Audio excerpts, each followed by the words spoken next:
बिस्मिल्लाहिर्रहमानिर्रहीम। अस्सलाम वालेकुम स्टूडेंट्स। आज हम जो है वो एक्सरसाइज 1.2 के क्वेश्चन 7 का पार्ट 2 करने जा रहे हैं।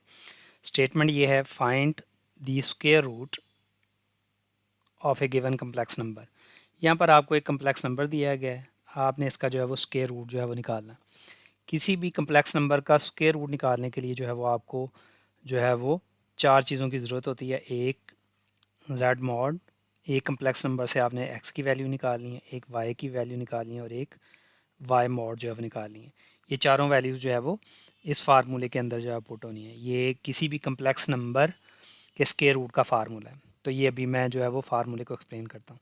तो अगर आपके पास कम्प्लेक्स नंबर जो है वो 8-6 आयोटा है, तो इसमें जो एक्स है वो पहली वैल्यू जिसके साथ आयोटा नहीं है वो एक्स है, तो यहाँ से एक्स की वैल्यू 8 निकल आएगी। जो वाई है, वाई जो है वो आयोटा के साथ जो कोफिशिएंट होता है वो वाई की वैल्यू होती है, तो ये -6 है।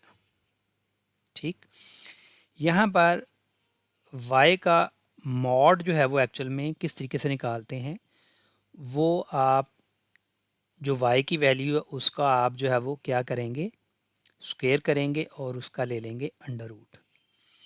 तो अगर आप इसका -6 का स्क्वायर करेंगे तो वो 36 पॉजिटिव में आएगा और उसका दोबारा रूट लेंगे तो 6 आएगा।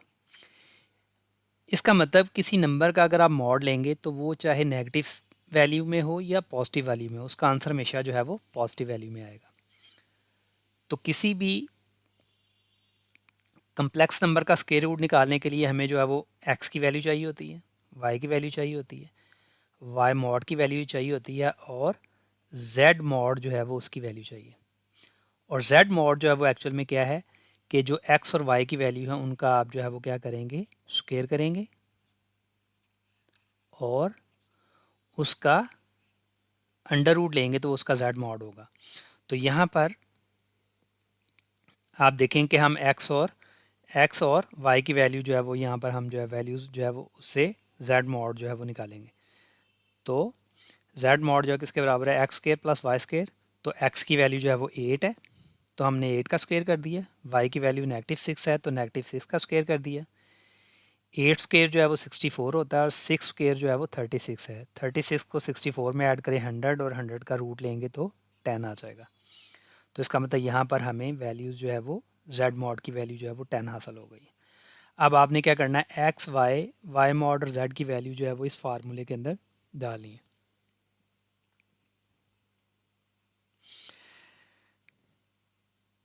अब फार्मूला जो है वो स्क्वायर रूट का फार्मूला ये है कि जो आपने जेड मॉड निकाला है, आपने क्या करना है, जेड मॉड में एक्स की वैल्यू को ऐड करना है और उसे 2 पर डिवाइड करने के बाद उसका रूट लेना है।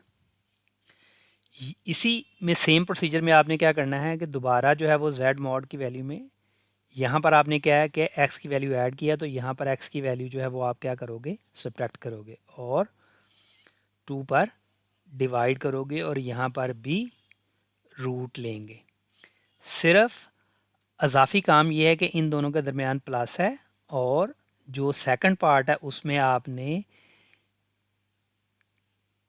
y को एयोटा से मल्टीप्लाई करना है और y के मॉड से आपने क्या कर देना है, डिवाइड कर देना। तो आप देखें कि ये फार्मूला किसी भी कम्प्लेक्स नंबर का जो स्क्वायर रूट है वो इसके बराबर है। तो अब हमने चूँकि वो सारी वैल्यूज़ जो है वो मालूम कर ली थी। जेड मॉड जो है वो हमारे पास जो है वो 10 था, एक्स की वैल्यू 8, वाई की -6 और वाई मॉड की वैल्यू जो है वो 6 है, तो वो हम इस फार्मूले में डाल देंगे। तो यहाँ पर आप देखें जेड मॉड है, तो जेड मॉड की वैल्यू जो है वो 10 थी, तो यहाँ पे 10 डाल दिए। एक्स की वैल्यू जो है वो 8 है तो +8 है और डिवाइडेड बाई 2। तो आपने ये वाला पोर्शन हल कर लिया। अब सेकंड पोर्शन जो है वो उसमें जेड मॉड है तो वो 10 है, तो 10 और एक्स की वैल्यू यहाँ पर प्लस की थी तो यहाँ पर जो है वो हम नेगेटिव करेंगे और डिवाइडेड बाई 2। और इजाफी क्या था कि एयोटा के साथ वाई की वैल्यू को मल्टीप्लाई करेंगे तो वाई जो है वो -6 के बराबर है, जबकि वाई मॉड जो है वो 6 है, तो 6 से डिवाइड कर दिया हमने। यहाँ पर 10 और 8 को ऐड करें तो 18 है, 18 डिवाइडेड बाई 2 प्लस ये 6 जो है वो इस 6 से जो है वो कैंसिल होगा और ये नेगेटिव होता, ये नेगेटिव और ये होता मल्टीप्लाई होने के बाद नेगेटिव होता, और 10 में से 8 जो है वो सब्ट्रैक्ट करेंगे तो 2/2, और 2 से कैंसिल होगा और 1 का अंडर रूट रह जाएगा, और 1 का अंडर रूट जो है वो 1 ही होता है, तो 1 ए होता, और 9 का अंडर रूट जो है वो 3 के बराबर है। लिहाजा यहाँ पर z एक कम्प्लेक्स नंबर था जिसका हमने रूट स्क्वायर रूट लिया है, तो उसकी वैल्यू जो है वो +-3 नेगेटिव आयोटा के बराबर है।